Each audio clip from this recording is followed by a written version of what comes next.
Tentang ruqyah. Saya sudah ngikuti ruqyah 4 kali, tapi sampai sekarang belum bisa keluar juga jinnya.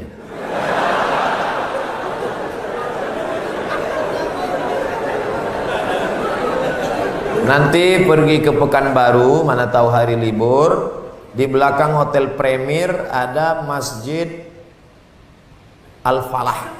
Ini nomornya, catat. Mana tahu ke Pekanbaru. Mungkin sama Ustadz ini jin itu tak takut, yang ini dia takut. Catat nomornya. Ketua Asosiasi Ruqyah Indonesia Provinsi Riau Daratan. Namanya Ustadz Saifullah. 0812 768 9119. 0812 768 9119. Kalau emergensi 911. Kalau diganggu hantu 119. Datang ke sana. Jadi tak salah kita coba. Kalau siang namanya Ustadz Saifullah, kalau malam namanya Ustadz Zafrullah, di masjid yang sama. Mana tahu kebetulan ke Pekanbaru malam, datang ke masjid yang sama, namanya Ustadz Zafrullah. Ada orang 7 tahun nikah tak punya anak, diruqyah sama Ustadz Zafrullah, punya anak. Pas ditanya kenapa, rupanya ada jin yang menghalangi pertemuan antara sperma dengan sel telur, dihalanginya sehingga tak jumpa. Jangan dibacakan usir. Kata Ustadz Saifullah, ada pula bencong LGBT diruqyah sehat, ternyata yang masuk tuh jin bencong. Jadi saya tanya, Ustadz, jadi ada jin tuh bencong? Ada, kata dia. Itulah yang dimasuk ke dalam. Nah, itu. Ustadz, udah diruqyah 2-3 kali tetap juga sakit. Berarti tidak. Pemarah. Laki saya ini pemarah, Ustadz. Sudah diruqyah 5 kali tak juga hilang marahnya. Berarti tak salah jin. Memang dia pengamuk. Makanya kadang kita kasihan juga sama jin nih. Sikit-sikit salah dia. Sikit-sikit salah dia. Aku tak selamanya salah, kata jin. Ustadz, ayat yang dibacanya kan ayat kursi. Coba saya dengar yang dibacanya itu ayat kursi. Kenapa kita yang baca, kenapa jin itu tak keluar? Ini bukan masalah pistolnya, tapi man behind the gun. Orang yang punya pistol. Kita bacakan Allahu la ilaha illal qayyum la ta'khudhuhu sinatun wa la nawm lahu ma, tak mau dia keluar, malah ketawa jin. Ditanya, jin, kenapa kau tak mau keluar? Sesama hantu di dalam saling mengusir. Ustaz, bagaimana Islam memandang seorang yang mengagumi, mencintai pasangan orang lain?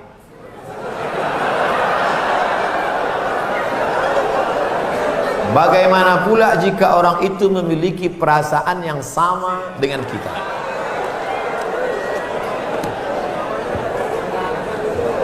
Hidup ini ada pilihan, ada keterpaksaan.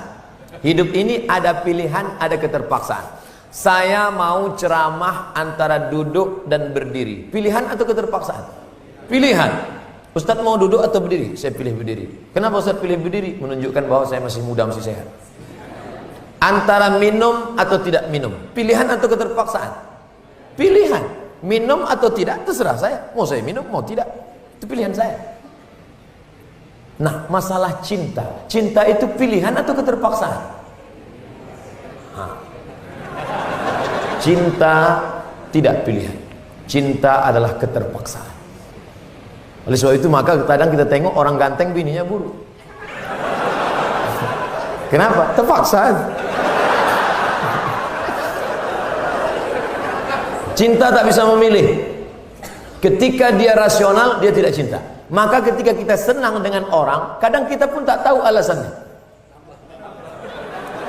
Kenapa kita tiba-tiba senang dengan orang? Nah, cinta tidak bisa memilih. Ketika kita suka dengan orang, apakah kita berdosa? Tidak.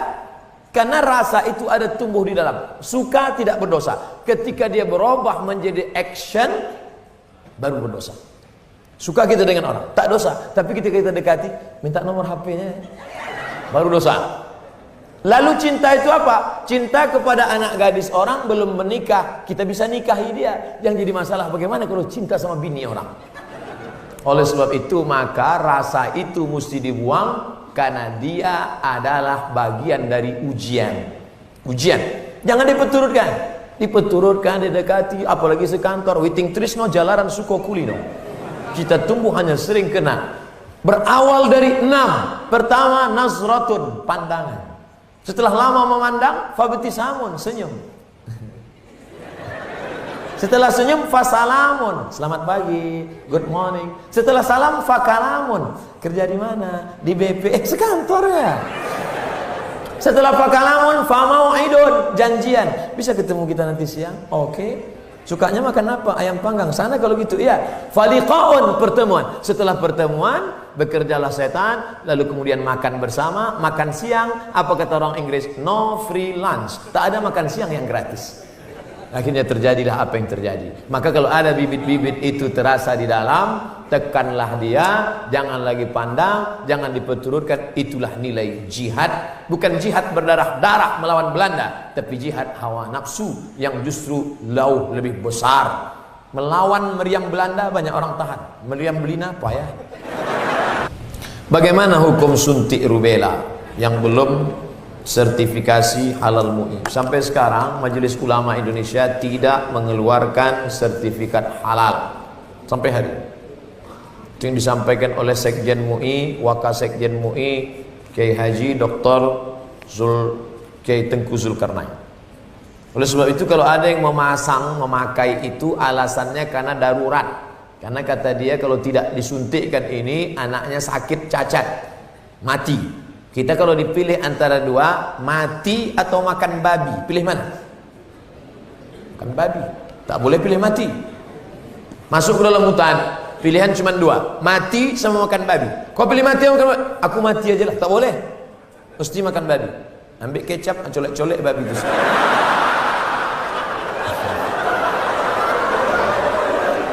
Tak boleh pilih mati. Nah, jadi kalau bapak ibu takut anak itu cacat, sakit, dipakainya hukum darurat itu. Ustadz Somad, saya tanya emak saya ini orang kampung. Mak, aku dulu waktu kecil ada disuntik cacar, suntik ini enggak. Kau dari kecil tak pernah disuntik. Asal datang dokter puskesmas, kularikan kau ke hutan. Sampai sekarang saya hidup, tak ada sakit. Pernah ada trapel ngajak saya umroh. Ustadz, kapan Ustadz ada kosong mau suntik? Kalau kalian mau berangkat, berangkat. Tapi aku terus terang tak bisa suntik. Kalau tak dapat visa Pak Ustadz, saya tak berangkat. Sampai hari H saya tak suntik. Tak bagaimana ceritanya mereka dapat visa, berangkat. Katanya kalau tak suntik sakit mati. Tak mati. Tapi ini tak bisa jadi hukum.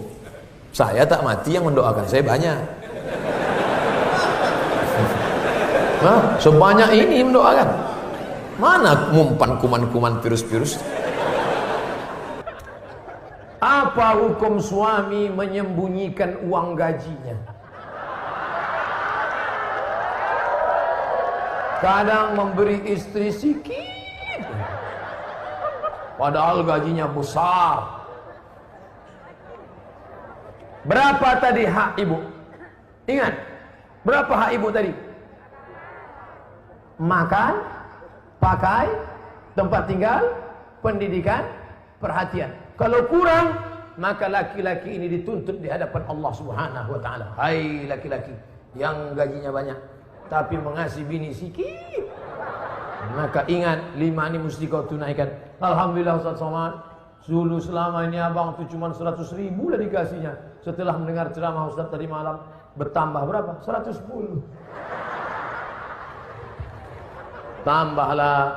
Nabi sedang duduk, Nabi duduk-duduk di bukit Sofa. Datang seorang perempuan namanya Hindun. Apa kata dia? Ya Rasulullah, inna Aba Sufyan rajulun sahih. Suamiku itu orangnya pelit. Boleh tak aku ambil duitnya untuk makan anak-anakku? Kata Nabi, ambillah.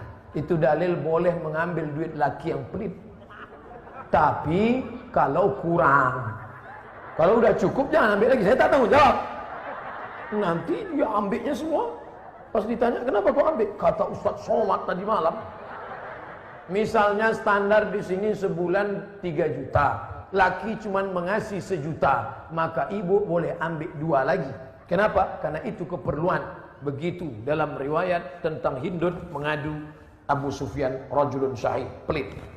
Apa hukum orang yang mampu beli mobil tapi minyaknya pakai subsidi premium?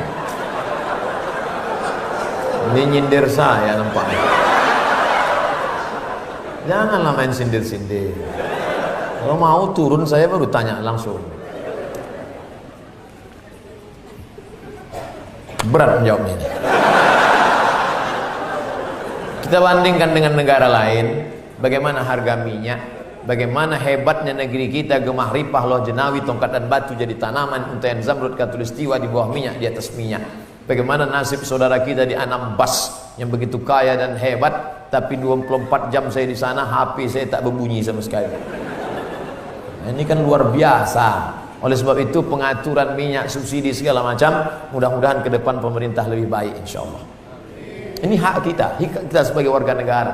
Mestinya kita ini kalau dilihatlah minyak kita dengan gas kita, dengan batu bara kita, dengan negeri terkaya di dunia, tak ada apa-apanya Brunei Darussalam. Ustaz, apa hukumnya membawa HP ke toilet? Misalnya main game.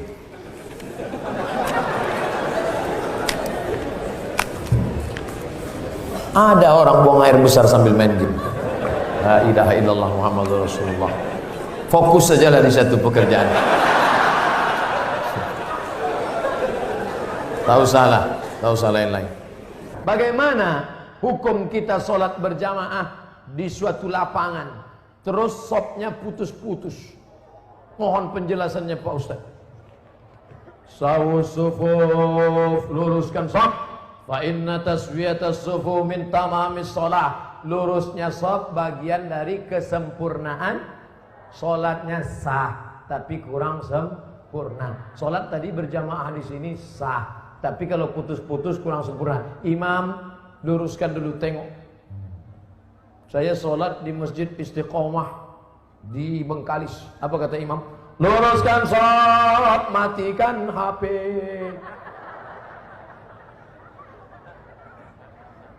Ada pula di masjid lain, luruskan sholat, angkat kaki celana. Ada pula di masjid di Dumai lain lagi, luruskan sholat, simpan batu cincin.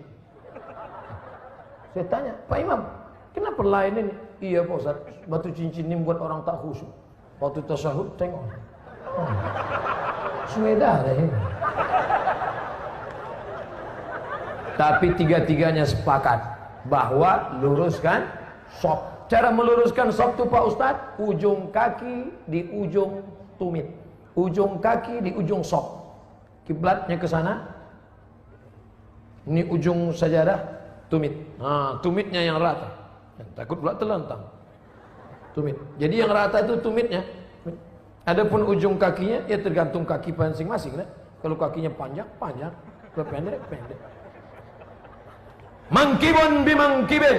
Bahu rapat dengan bahu. Bahu bersentuh dengan bahu. Bersentuh dengan bahu. Saya kalau bahu saya disentuh orang, saya tak. Cuman kalau kaki kadang disentuh, geli kita. Nah, jadi kalau ada kawan, kita senggol kakinya sekali, dia geser, jangan disenggol lagi. Nanti asik ngurus kaki. Saya khawatirnya dia preman baru tobat. Begitu kita dipijakkannya, gitu. Bertinju kita di masjid. Kalau sampai kita bertinju di masjid, nanti yang ketawa yang tak ke masjid. Kenapa orang itu bertinju di masjid? Gara-gara kaki. Untung kita tak ke masjid. Allah pak balak 6. Nah, jadi bahu rapat dengan bahu, kaki rapat-rapat sedikit lah. Kalau dia risau atau usah tempel. Setelah itu barulah imam angkat takbiratul ihram. Allah. Pak Ustaz, berdosa tak kita memarahi ibu? Alasannya ibu keluar rumah tak menggunakan hijab. Oh, tak boleh nak. Mentang-mentang kau sudah pengajian, lalu kau panggil emakmu, mak sini sebentar. Assalamualaikum warahmatullah. Neraka jahanam. Begitu caranya. Wa in jahadaka ala an tusyrika bima laysa laka bihi ilmun. Kalau emak bapakmu memaksamu untuk mempersekutukan aku, fala tuti'huma, jangan kau patuhi dia. Tapi untuk melawan tetap tak boleh. Wa sahibhuma fid dunya ma'rufa. Tetaplah bergaul dengan jangan kalian yang menasihati dia. Datangi Pak Wan, datangi Pak Bupati, datangi Pak Wabub. Pak, bisa tak Bapak nasihati mak saya? Mak saya ini takut sama Bapak. Nah, panggil Pak Bupati, Bu, sini. Ibu, kenapa tak juga begitu? Iya Pak, insya Allah saya begitu. Gitu, jadi mulutnya mulut mereka, pesannya dari kita. Jangan kita ngomong. Kita sebagai anak tidak pernah bersar di hadapan orang tua kita. Saya, Abdul Somad LCMA, penceramah, tapi di depan mak saya, alah kau udah kecil. Ibu tak pernah melihat anaknya itu besar. Anak itu tetaplah anak kecil yang dulu dia gendong-gendong. Maka pakai lidah orang lain. Cari tokoh-tokoh adat, tokoh lembaga adat Melayu, nenek mama, tokoh masyarakat. Datuk, bisa tak Datuk nasihati? Nenek, bisa tak nasihati emak saya belum berjilbab? Aku pun tak berjilbab juga. Pak Ustadz, saya mau nanya, apakah orang yang bertato itu tidak diterima sholatnya? Ada orang pakai tato, apa tulisan tatonya? Orang yang bertato tidak diterima sholatnya.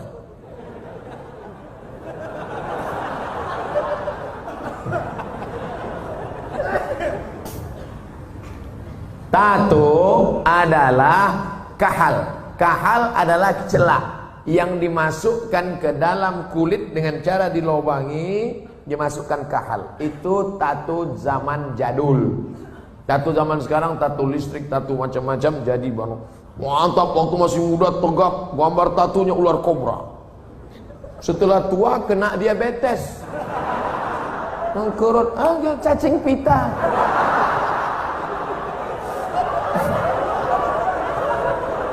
Sebelah kanan gambar burung gagak yang sedang ingin terbang menangkap serigala. Tiba-tiba karena sudah tua, kurus, keriput, gambar burung puyuh. Dulu preman tengik, sekarang tobat. Nah, apakah setelah tobat dia perlu menyetrika tatonya? Tobat, sekarang ada cacing pita, mau disetrika lurus. Maka saudara-saudaraku yang sudah bertato tidak perlu menyetrika tatonya, wuduknya sah, air wuduknya masuk, sudah dikaji oleh para ulama, tidak perlu membuang tatonya. Hanya saja kalian yang dulu mantan-mantan petato perlu membuat komunitas tato tobat, KTT. Disangka orang konferensi tingkat tinggi. Ternyata komunitas tato tobat. Yang nggak punya tato nggak boleh masuk. Ada yang tatonya seperti Yakuza, ada bertato semua, ada sebelah mukanya tato semua isi. Tiba-tiba ada satu pesertanya nggak punya tato. Loh, sampai nggak ada tato kok bisa ikut? Ternyata tatonya cuma satu tai lalat. Dulu pengen jadi Rano Karno, nggak jadi. Dulu sama-sama dulu kan ada anak-anak muda ingin jadi Rano Karno, disuntik, ambil jarum, tusuk, kasih spidol. Ustaz kok tahu? Saya dulu nyoba juga. Nggak jadi.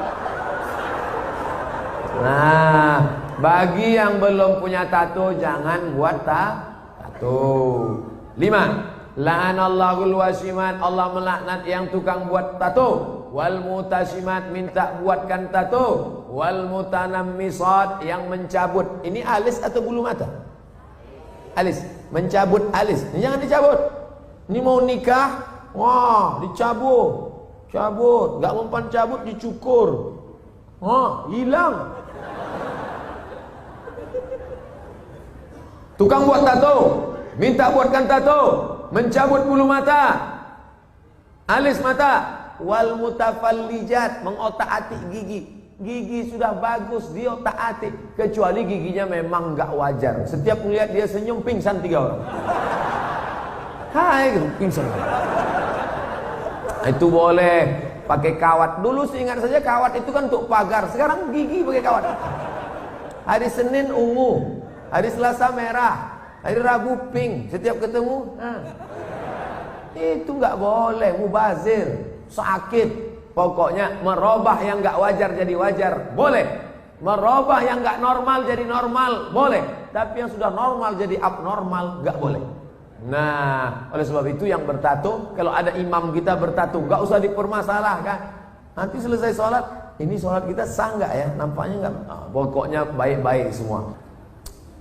Kalau orang tua saya sebelum meninggal berwasiat kepada saya untuk pergi haji, apakah saya harus memenuhi wasiat itu? Apa tidak? Sedangkan saya belum naik haji. Bagaimana balasan? Dia wasiat haji gini. Duh, iki ono uang 50 juta. Nanti kalau saya meninggal, kamu harus menghajikan saya. Anak ini bolehkah menghajikan bapaknya? Boleh, dengan syarat dia haji dulu. Namanya badal haji. Nah, boleh nggak dia pakai uang ini untuk berangkat haji dia? Nggak boleh, karena uang ini untuk menghajikan bapaknya. Oh, rupanya mikrofon ini nggak boleh kuat-kuat, karena bapak ini menghajikan. Makanya nggak boleh menghaji.